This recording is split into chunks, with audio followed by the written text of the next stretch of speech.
मग रेकीकडे तुम्ही कशा वळालात? माझ्या एका क्लोज फ्रेंडला त्याच्या घरातच वास्तू करायचं होतं आणि जेव्हा तो कुणाला अप्रोच करत होता वास्तूसाठी 6 महिने कंटिन्यूस त्यांनी कुणाला तर अप्रोच केलं, पण ते त्यांना अपॉइंटमेंट देऊ शकले नाही.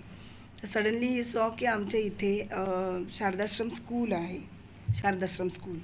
तर तिकडे हे क्लासेस कंडक्ट होत होते आणि already my dad was into vastu वास्तू. म्हणजे आम्ही लहानपणापासून ते ऐकत बघत आलो होतो की वास्तूमध्ये देवारा इथे पाहिजे, दरवाजा असा पाहिजे. मग आमच्या घरातला दरवाजा चुकीचा होता, हे ही न्यू एव्हरीथिंग. ते बुक्स वाचायचे आणि ते सांगायचे. तर हे माझ्या वडिलांचं हॉबी होतं vastu, and I was listening to that every time. आणि मग नंतर एकदा माझ्या मित्रांनी बोललं की त्याला वास्तू करायचं आहे, पण त्याला अपॉइंटमेंट नाही मिळत होती.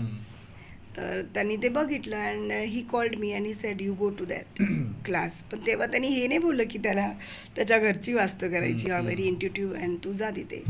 And I joined it. त्यांनी बोलले, मी जॉईन केले आणि जेव्हा माझं कंप्लीट झालं, आय थिंक सो 2-3 महिन्याचा कोर्स होता, and I got a certificate. म्हणजे असं मी I think that he was the person who turned my life into spiritual journey. आणि आज मी जे पण आहे त्यांच्यामुळे आहे. आणि he showed me the path. आणि होतं असं, आपल्या आयुष्यात एक जर्नी चालू असते, suddenly someone comes and show you the soul journey of your life, what is the goal of your life. तर मी जेव्हा या पोझिशनवर येते आणि मागे बघते, that was my soul journey when I got a turning point.